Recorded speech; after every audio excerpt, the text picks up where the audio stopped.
Mist thinned above the Guatemalan lowlands, silencing the howler monkeys and beating the leaves with dew that shimmered like scattered jade.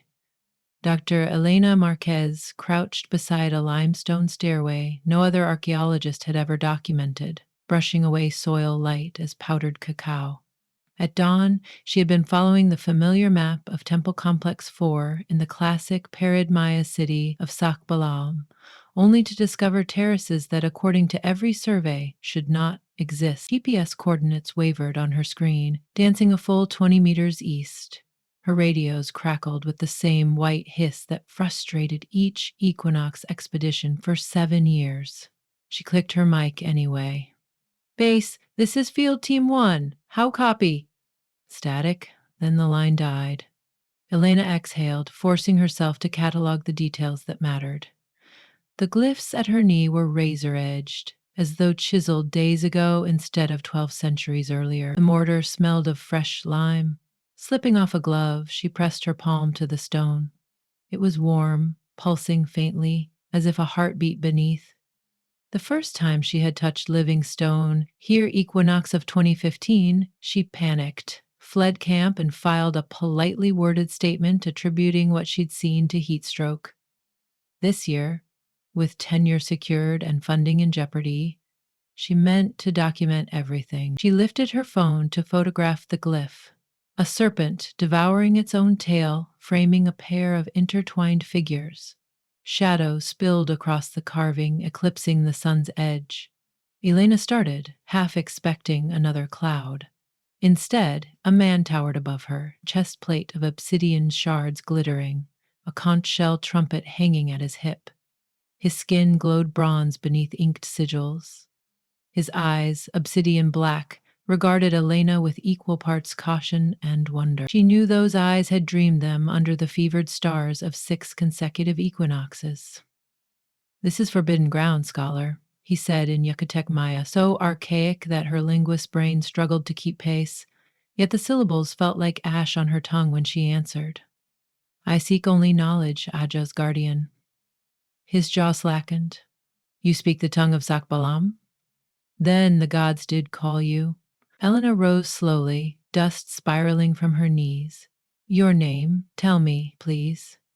"I am Itzamia of the Serpent Guard, shield of Queen Ocelotl," he answered, pounding fist to chest. At once she saw him superimposed upon bone ornaments in museum cases, alive where his brethren remained only carved reliefs. "And you, traveler? From which lineage?" "I am Elena Marquez, from a land that does not yet exist." He scanned the horizon, where half-formed temples flickered into view like candlelight behind gauze. "This day repeats. A world of smoke. Every equinox the city awakens, and so do I. Yet you are the first outsider who remembers." "I remember too much," she whispered. The valley hummed a bee-swarm of stone blocks grinding into alignment. A causeway unfurled toward the central plaza, where spectral torches blossomed in noon's broad daylight. The city was rematerializing, particle by particle, identical every March and September, only to dissolve again after sunset. Elena's university colleagues called it a geomagnetic optical phenomenon. The Maya living nearby called it the mouth of Kawawil, where time swallowed itself. Itzamia motioned down the new old road. "Come, the queen will want to see you." "I can't," Elena said even as her feet stepped forward. "But yes, I need answers." They walked past where the excavation trench should have been, past her empty camp. Tents, drones, laptops, gone, replaced by rows of merchant stalls perfumed with cacao and copal. No townspeople from the 21st century could be seen, though she noted ghostly outlines of her grad students shouting as if underwater. The two realities overlapped but never touched. "Elena," he said, tasting her name like a sacred syllable. "The day we first spoke, you told me your people fly above clouds in metal birds. You showed me a lens that captures suns inside. I thought you a star-made demon, yet you return. She remembered that first equinox conversation, its laughter, their collision of centuries, and she remembered September's twilight afterward, when the city crumbled into smoke and Itsamya vanished mid-sentence, leaving only a swirl of dust through her outstretched fingers. She had tried to hold on, tried to follow into shadows, but time had reasserted its walls. Now, as conch horns blared, Elena sensed those walls were thinner, perhaps thin enough to shatter. They passed a column bearing the serpent eating its tail glyph. "What does it signify?" she asked. "Our doom," he said, "the cycle of return." On the eve of Sakbalam's fall, the high priests feared invasion by foreign lords. They bargained with the sky serpent, vowing eternal vigilance. The city would step outside time, reappearing only when day and night matched balance upon the cosmic plate. We would be immortal, our enemies lost, but the spell faltered. Most citizens faded into Jabalba, leaving echoes. Only those sworn to the queen, those holding jade oaths, his voice cracked. We remain aware. We remember every equinox, every dissolution, hundreds of turns of the sun without aging, without escape. Elena absorbed that. "Why do I see you then? Why can I cross the threshold? Because you too carry a jade oath." He pointed to the pendant at her throat, jade disc etched with a serpent tail, which she'd found last year in off-grid rubble. She had worn it out of stubborn, superstitious comfort. "You mean this triggers the city to solidify?" "It calls us, yes." Perhaps the priests carved more than one key for when foreigners came. They entered the plaza. Dancers twirled across red stucco in rhythms Alina knew had not been performed since the late classic collapse. Drums boomed, yet sound warped, alternating between crisp thunder and distant echo. On a pyramid throne sat Queen Ocelotl, ageless, obsidian crown curving backward like jaguar ears. She turned a gaze heavy as midnight. The queen's attendants tested Elena's hair for hidden knives, then presented her by lifting her chin. "Foreigner," Oceloil spoke in courtly Maya that Elena parsed slowly. "Each equinox you trespass, recording our half-life with your firebox." "Why?" Elena bowed. "Because I seek truth, Majesty. I want to understand the cycle, perhaps end your suffering." Murmurs rippled. Lisa Little lifted a hand. "And why end it? Are we not eternal?" "It is not living to repeat a single day," Elena said. "It is a cage." Itzamya tensed, fearing treason, but the queen only leaned forward. "Words of courage. Yet know this, our cycle anchors the world. If we sever it carelessly, we may tear the fabric that keeps sun married to earth." Aethala nodded. "Then we must be careful." Drums stilled. A priest in shell armor advanced with a jade knife. "The key lies in the twin pillars, where serpent eats serpent. Break the ring and the spell releases," he announced. Ocelotl turned to Elena. "But the pillars demand blood familiar with the jade oath, blood of the outsider or the guard who loves her." Her stare cut through the crowd's sigh. Elena froze. "I don't..." She glanced at Itsamya, whose breath hitched. We share nothing physical," the queen chuckled. "Love weaves beyond bodies. The cycle felt his longing and lured you here. Choose, both of you. Break the ring and resume mortality, or join us fully, wear the oath, stand watch over balance, forever." Drums resumed. The ground vibrated as if the city neared some temporal precipice. Elena realized dusk hovered, though the sun still sat high. Day was slipping faster, compressing to finish the cycle. She and Itzamya retreated to the plaza's edge, stealing a moment behind a pillar, solid 1 second, translucently flickering the next. "Is it true?" Alina asked. "Do you love me?" His laugh broke like water over stone, relief and ache entwined. "Every equinox I swear it will fade, and every dawn I see you again, more real than gods. Yes. I love the woman who steals the sun in her lens." Her throat tightened. She had spent half a decade justifying this attachment as academic fascination. Yet the night skies of Guatemala had spelled his name on her sleepless lips. I love you too, she admitted, surprised how easily the words fit. He caught her hands.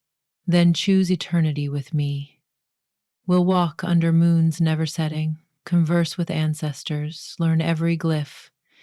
She pictured that, a life of looping equinoxes, yes, but also nights between? Did time inside the cycle stretch? She didn't know, but she imagined never publishing, never returning to her mother's Sunday dinners, never hiking Patagonia with friends. She imagined herself frozen between heartbeats, her excitement fixed like a museum diorama. I'm mortal, Itsamya. My world needs me, and I need its change. Then we break the pillars. His voice cracked. Perhaps I can step out too. But will your body survive outside this spell? She asked. Or will you crumble like the city? He looked toward the twin pillars, two serpent sculptures coiling around each other, green veins of jade glinting. Sunlight passed through their circular mouths, forming a bright halo. He squared his shoulders. We find out. A shout cut across their hiding place. A troop of spectral guards approached, led by a priest brandishing a conch. The foreigner will not harm the cycle, the man declared. Seize her. Itsamya stepped between them, obsidian shield raised. Over my life. Elena's mind raced. She still carried a geologist hammer in her pack, which had transformed into a woven satchel at her hip. She rummaged and felt its cold iron head. Perhaps iron, alien to the classic Maya, held disruptive power. Guards lunged.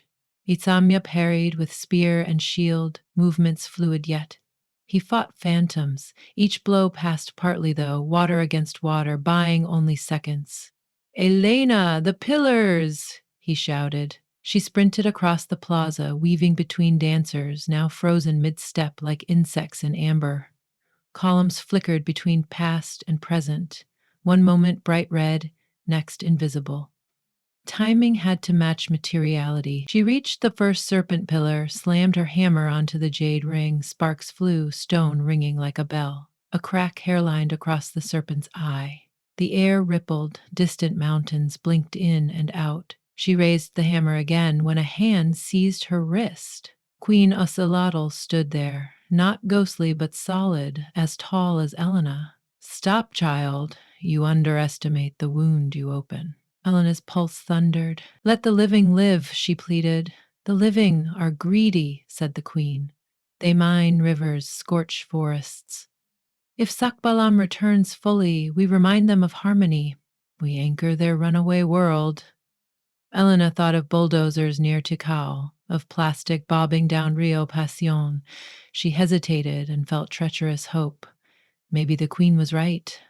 An eternal city manifesting twice a year could teach humility, become a pilgrimage, a living library. But she also saw how governments would militarize it. Corporations ticket it. What is the price of your anchor, she asked. Till the last star dies, we stand watch. The queen's voice trembled for the first time. I too tire, but I fear what follows release. Helena lowered her hammer. Night shivered across the plaza. The sun sank 2 hands' width in an instant. Itsamya stumbled toward them, wounded. Not physically, but unraveling at the edges like smoke. Elena, hurry. Ocelotl met his eyes. Centuries of rulership weighed there. Guard, what is your choice? He looked at Elena, no words. Don't, Elena whispered. Don't let fear chain us. He nodded once. I choose her. He drove his obsidian spear into the crack Elena had made. Jade shards exploded outward, slicing the air with emerald light. A sonic boom rolled across the valley. The second pillar shattered in sympathetic resonance, serpent jaws splintering. The ground lurched, buildings dissolved into moats rising like reverse snow. Horizon bled into sky. Ocelotl smiled with something like relief. So be it. She dissolved, crown first, scattering black shards that hissed into nothing. Elena clutched Itzamia's hand as hurricane winds of vanishing matter whipped their hair. His fingers flickered, solid, translucent, solid, each pulse slower. "Stay with me," she begged. "I want to," he said, voice echo thin. Light imploded, then burst outward. Silence followed, so heavy Elena gasped for sound. She found herself kneeling in muddy excavation trench under the mundane morning sun of March 21, 2022. Birds screeched, drones buzzed. Her team's radio squawked alive. "Dr. Marquez, do you copy? We lost your signal 20 minutes. Everything okay?" came the voice of her grad student, Nikhil. She opened her mouth. No words emerged. At her feet lay a heap of freshly shattered limestone fragments, identical to the serpent pillar yet weathered, ancient, inert. No sign of the second pillar remained. Perhaps it had never been there. She searched for its Amya. Nothing, just machines, tarps, and the humming generator. "Elena?" She spun. A man stood by the base of Temple 4 wearing cargo pants and a reflective vest. One of the local workers hired yesterday? No, his face. Itzamia, beard trimmed, wearing 21st century clothes that hung awkwardly on his broad shoulders. He looked dazed, touching the vest's neon fabric as though uncertain how it appeared. His eyes, though, were exactly the same. He lifted a gloved hand. "My heart still beats." Alina sprinted, hugging him. He was warm, mortal. The camp's generator coughed, and he flinched. She guided him toward a crate, whispering translations of roaring engines, plastic bottles, laptop. He absorbed every new marvel with a child's open wonder, but he stayed. Hours later, under the shade of a ceiba tray, she stitched a makeshift story for her team. A local guide named Itza found wandering after a bus accident. Amnesic but stable. Papers could be forged. Anthropology colleagues would help. For now, she only needed him safe, human. Yet twilight brought a golden flush, and Elena felt the valley exhale. She glanced at the horizon. No buildings shimmered. The air held no electric thrum. The cycle was broken. Itzamya traced her jade pendant, now cracked. Will the world still balance? Maybe balance was never about spells, she said. Maybe it's about choosing love over fear every day. He nodded, then looked south where highway lights blinked. "Teach me your world, Elena," she smiled. "After you teach me yours." They walked back toward camp, hand in hand, past trenches where the future waited on brushes and patience. And though seasons would tilt and equinoxes return, Sakba Alam remained silent under the soil. Its eternal heartbeat surrendered for two souls now free to pulse through time rather than around it.